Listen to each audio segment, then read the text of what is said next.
kane owuoyo e sach yawa yanga apayano mano ma Kanyawanga Rapogi e bor mar kilomita 30.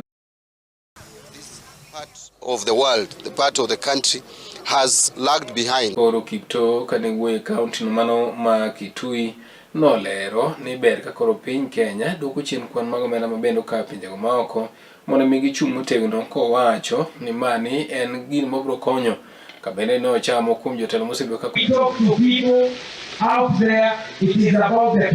komachielo bende en jalup jatend duond burano mano mar Jubilee Dr. Fred Okengo Matiang'i. E telo machielo bende koro ni oyango ni kalu kanyo koda tungni kaachiel koda chochni mosebedo ka nono e skunde mopogore opogore pacho ka en piny owacho nyaka koro kaw ting'. They need money, the capitation, money should go to schools. That is a straightforward matter. Number two, our schools. That is a straightforward matter. Number two, I would tell the president, appoint a principal secretary in charge of curriculum. Mag skunde ge moselor kwacho ni atamalo 99 pod somo dhi nyime kaka pile. Jatelo bende nowuoyo wach makamani ka koro lero containing this unrest in our schools. In addition to that, we are telling the parents and the teachers they need to strengthen guidance and counseling. They need to strengthen the student leadership structures, to change the calendar of the term, and yet more than 51,000 schools are running smoothly. We have put a lot of investment in education. We cannot just be wishy-washy about it. We saw amalgamation of the opposition, and they threw Kanu away. Kanu has never recovered. Where Kenya is today, obviously, we have some people who are highly learned. They are above professors who think the rest of the leaders are clueless.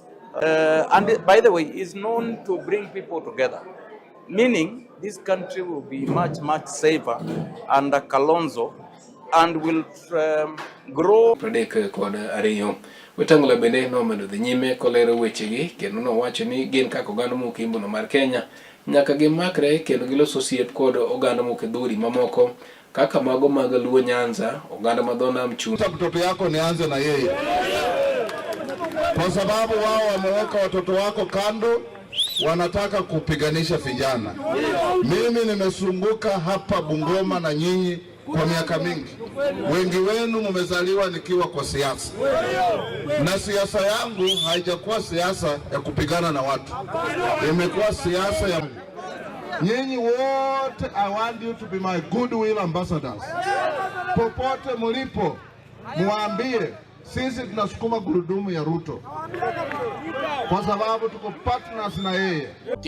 Chal mara peini ekin mamoko mathoth bang'e to iyudo twak manimba kod jolony ma opogore opogore kanyakla kod kithor mar weche gweko ma opogore opogore. Wechego mag siasa, twak e weche ngima, somo, ohala e kind mamoko. Ema omiyo wuok tich nyaka tich abich itudori kod an Justus Adoyo kaachiel koda ka an Brenda Agenyo saa 12 okinyi nyaka saa 4 onyango mana e Kala TV.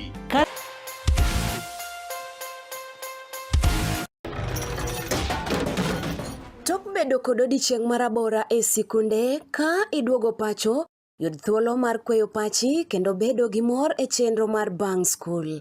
Chenro mar Bang School chakore saa 10:30 mamidhiambo nyaka saa 11 mamidhiambo. Kama inene katun mamori, ipuonjori weche mathoth, ibedo kod mor gi nyiero motimo Cathedral. Kik bai, Bang School, chenro manigi mor lilo ne nyithindo duto. Kala TV, machiegni pacho ma e odwa.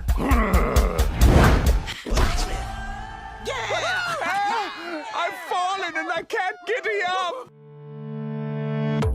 Sibiro kadhi mbele kumaloyo higni ariyo nyaka ne thiche oko kaka jalup jatend piny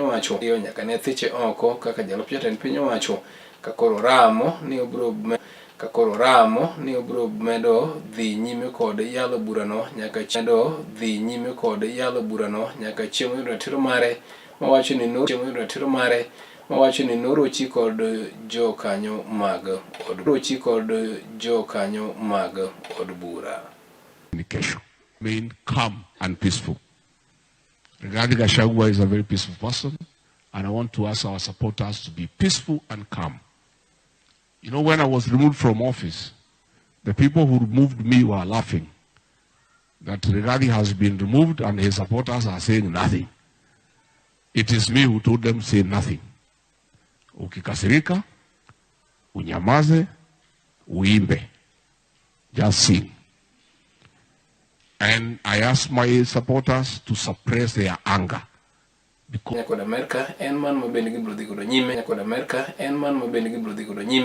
kowacho ni ma bende bro konyo piny Kenya e ber kanyo kod ikruok makare e rakruok koda muoch ma tuono ka dipo ni nyalo wuok e pacho ka.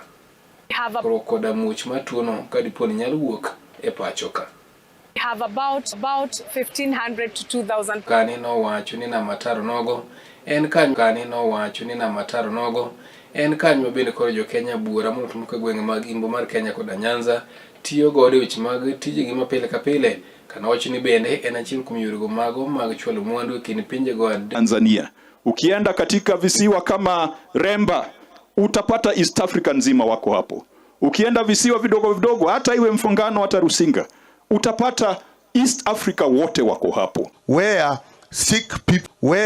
sick people from somewhere come to this country because science dictates that when at Color TV kabende YouTube and Color TV Live. Mane kelni weche manyien ne an Rogers Odhiambo ka jaloko marwa ne en Bella Achieng'. Bedo gotieno.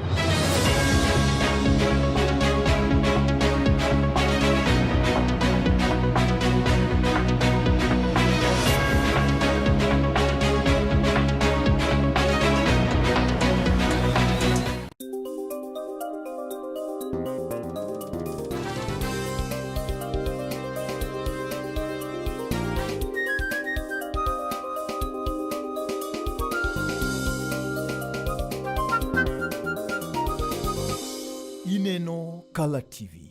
Color TV machiegni pacho ma